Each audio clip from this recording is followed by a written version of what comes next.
explorers, welcome back to our channel. I hope you all are doing well. So let us begin with the chapter number 5 of English, and the name of the chapter is The Feasts, right? So let us begin with the chapter and see कि हमें क्या-क्या बताया जा रहा है. So, Hariya lived on the bank of a river. कि हरिया एक नदी के किनारे रहा करता था. Close to where it met the sea, यानी कि वो सी और जो किनारा था उसके बहुत ही ज्यादा पास रहता था. He had boat, old and tattered but trusty like a friend. कि उसकी एक पुरानी सी नाव थी जो कि बहुत ही ज़्यादा ख़राब हो चुकी थी, उसकी कंडीशन बिल्कुल अच्छी नहीं थी, पर वो उस बोट पे बहुत ज़्यादा ट्रस्ट करता था, विश्वास करता था, जैसे कि हम लोग एक दोस्त पर करते हैं, बिल्कुल वैसे ही. हरिया used his boat to travel to villages upstream and downstream. कि हरिया उस बोट को यूज़ करता था कि वो विलेजेस में ट्रैवल कर सके, यानी गांव में घूम सके अपस्ट्रीम एंड डाउनस्ट्रीम, यानी एक जगह से दूसरी जगह तक वो आराम से पहुंच सके.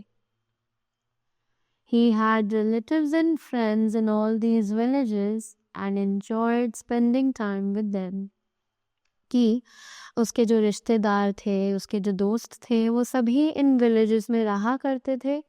वो उनके साथ टाइम स्पेंड करना बहुत ज़्यादा एंजॉय करता था.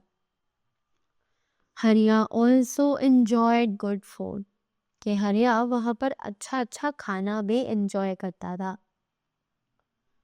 Once Hariya was invited to 2 feasts, one upstream and one downstream. अब एक बार हरिया जो है उसे 2 feast यानी डिनर पार्टी या फिर लाइक वहाँ पर अच्छा अच्छा खाने के लिए मिलता है.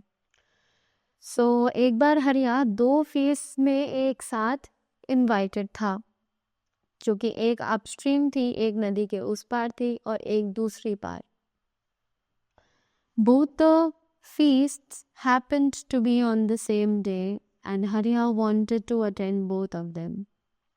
कि दोनों ही feasts एक ही दिन पर पड़ी और हरिया को उन दोनों ही feasts को अटेंड करना था. To go first to the one upstream because the start attraction there was always a sumptuous dish of curried prawns, right? तो सबसे पहले उसने डिसाइड किया कि जो पार्टी अपस्ट्रीम है वो वहाँ जाएगा, क्योंकि वहाँ का जो अट्रैक्शन था वो हमेशा बहुत ही ज़्यादा अच्छा होता था, राइट? क्योंकि वहाँ पर बहुत ही ज़्यादा सम्पचुअस डिश मिलती थी जो कि करीड प्रॉन्स की होती थी. The second feast would be for later when his stomach was already full because he did not care so much for the watery झोल generally dished up there. उसने सेकेंड feast को बाद के लिए रखा जब उसका पेट बिल्कुल भर चुका होगा, राइट? क्योंकि उसे वो वाटरी झोल जो कि वहाँ पे बनाया जाता था उसका इतना ज़्यादा कोई शौक नहीं था. हरिया said to his wife, I am going to feast upstream. When I am through, I'll go to the feast downstream.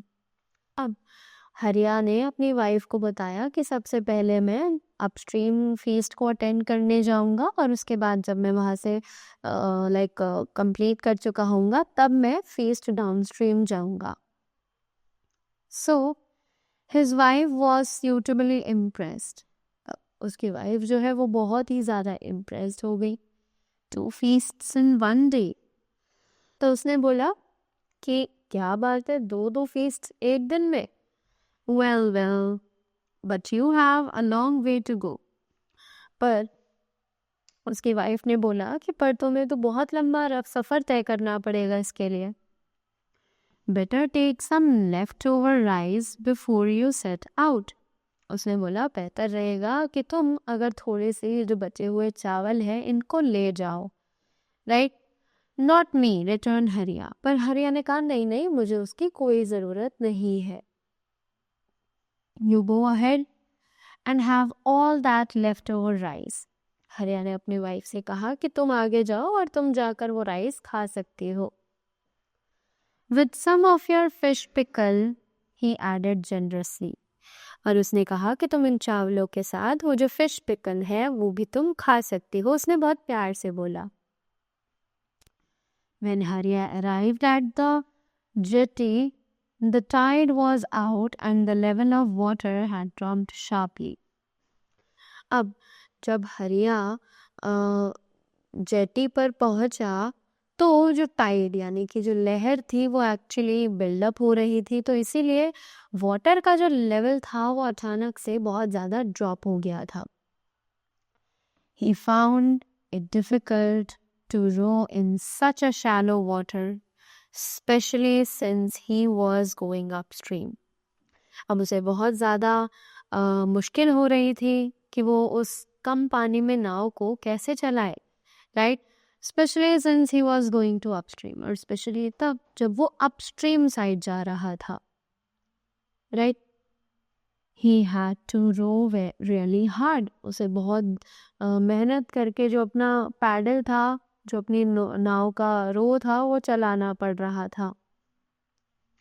At long last, he arrived at the feast completely winded. अब ऑब्वियसली उसे time थोड़ा ज़्यादा लग गया, तो वो जब feast तक पहुंचा तो सब कुछ ख़त्म हो चुका था. A crowd for guests stood at the door.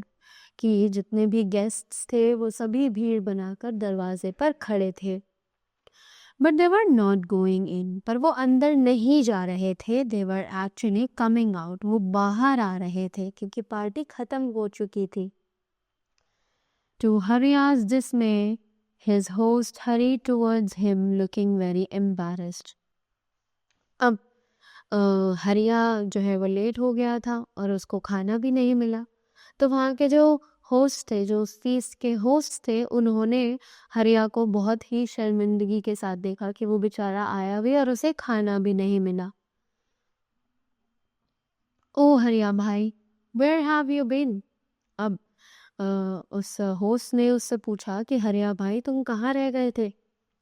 He said, We thought you weren't coming at all. हमें लगा कि आप आ ही नहीं रहे हैं. Never mind about that, said हरिया. हरिया ने बोला कोई बात नहीं, उसकी चिंता मत करो. I am here now. Where's the promised feast? उसने बोला अब तो मैं आ गया हूँ ना, अब बताओ जो पार्टी का खाना तुमने मुझे प्रॉमिस किया था खिलाने के लिए वो कहाँ है. The host avoided his eyes. Host ने अपनी आंखें उससे चुरा ली. Oh, the feast? Ah, yes. To tell you the truth, हरिया भाई, the feast is over. अब वो पहले तो थोड़ा सा हकलाया, उसे समझ नहीं आया कि वो आखिर बोले क्या हरिया से, राइट. बट थोड़ा हिचकने के बाद उसने हरिया को बताया कि एक्चुअली हरिया जो खाना था वो तो सारा ख़त्म हो चुका है, जो पार्टी थी वो ख़त्म हो चुकी है. The food is all finished. Guests simply poured in from all the neighboring villages. What could I do? उसने बोला कि सारे गेस्ट आसपास के विलेजेस से भी आ गए थे और सभी खाना खा रहे थे. मैं क्या करता? I know what I'll do, said हरिया. अब हरिया ने बोला कि मुझे पता है मुझे क्या करना है. Turning on his wheel and off, he went to the feast downstream. उसके बाद वो दोबारा अपनी नाव पर सवार हुआ और उसके बाद वो डाउनस्ट्रीम फेस पर चला गया. However, by then the tide was coming in and Hariya found it very difficult to row against that rising wall of water. अब जब वो डाउनस्ट्रीम जा रहा था तो उस टाइम तक जो टाइड थी वो एक्चुअली बहुत ही ज़्यादा ऊपर उठ चुकी थी, तो वो उसके लिए उतना ही ज़्यादा मुश्किल हो रहा था कि वो कैसे टाइड्स के अगेंस्ट वो अपनी नाव को चलाए, right. At long last he arrived at the house where the feast was being held. अब बहुत देर बाद, मेहनत करने के बाद वो उस घर पर पहुंचा जहाँ पर फीस्ट जो है वो हो रहा था. He was completely vanished. He ran up the steps of the house At the door, he bumped into a group of men saying their goodbyes. उसके बाद he was completely vanished, यानी कि वो बहुत ही ज़्यादा लाइक थक चुका था क्योंकि उसे कुछ खाने के लिए भी नहीं मिला और उसे मेहनत भी इतनी करनी पड़ी, राइट। फिर वो जल्दी से दौड़कर ऊपर घर पर गया और जहाँ उसने देखा वहाँ पर बहुत सारे आदमी लोग थे जो कि गुड बाइज दे रहे थे, यानी कि वो लोग जा रहे थे। They went down steps laughing. उसके बाद वो सभी नीचे आए हंसते हुए। Some more men followed. उसके बाद कुछ और आदमी भी नीचे आए। And a few minutes later, they came down in dozens. और फिर कुछ मिनट बाद वो नीचे आए dozens में, यानी बहुत सारे लोग ग्रुप्स में। The host came out with the guests. जो feast का होस्ट था वो नीचे आया गेस्ट्स के साथ ही। He caught हरिया's hand. उसने हरिया का हाथ पकड़ लिया। Oh हरिया भाई, he said, where have you been? Why are you so late? अब उसने भी हरिया भाई से यही पूछा कि हरिया भाई तुम कहाँ रह गए थे, इतना लेट क्यों आए हो? Never mind about that, returned हरिया। हरिया ने बोला क्यों वो सब छोड़ो, I am here now. Where's the promised feast?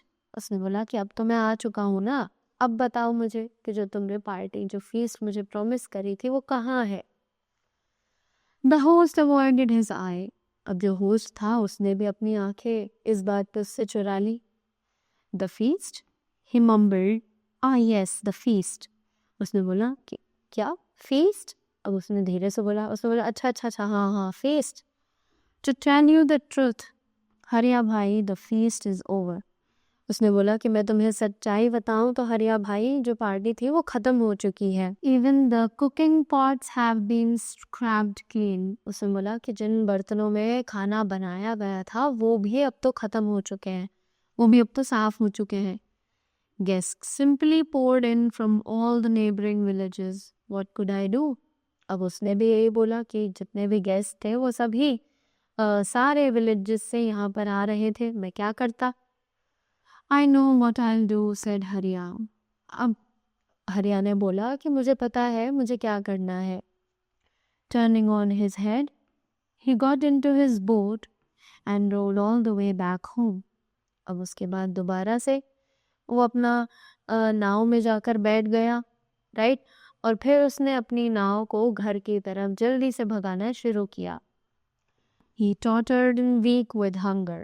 वो अपनी वाइफ के पास भूखा हुआ मरी हुई हालत में गया।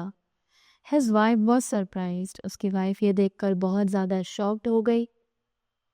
What happened? She asked. उसने उससे पूछा कि क्या हुआ? Never mind about that, said हरिया। अब हरिया ने बोला कि वो सब छोड़ो, क्या हुआ क्या नहीं। First tell me, is there any more leftover rice? अब हरिया ने बोला वो सब छोड़ो, जो हुआ सो हुआ, मुझे सबसे पहले ये बताओ कि क्या जो बचे हुए चावल थे वो और हैं मेरे लिए? Plenty, she beamed, running to fill the platter for him. उसने कहा हाँ बहुत सारे हैं, और वो जल्दी से भाग कर गई ताकि वो प्लेट में उसके लिए वो चावल ला सके। There's fish pickle too and green chili chutney. उसने बोला मेरे पास तुम्हारे लिए फिश पिकल यानी अचार भी है और साथ ही साथ चटनी भी है। हरिया washed his hands and sank down on the floor with a deep sigh of contentment. उसके बाद हरिया ने जल्दी से अपने हाथ धोए और वो नीचे फ्लोर पर बैठ गए गहरी सांस छोड़ने के बाद, जिसमें कि बहुत ज़्यादा रिलीफ उसे फील हुआ। So that was all about the chapter. I hope you all enjoyed the story and you all learned something from this. So that was all from my side. Thank you so much and do have a great day ahead.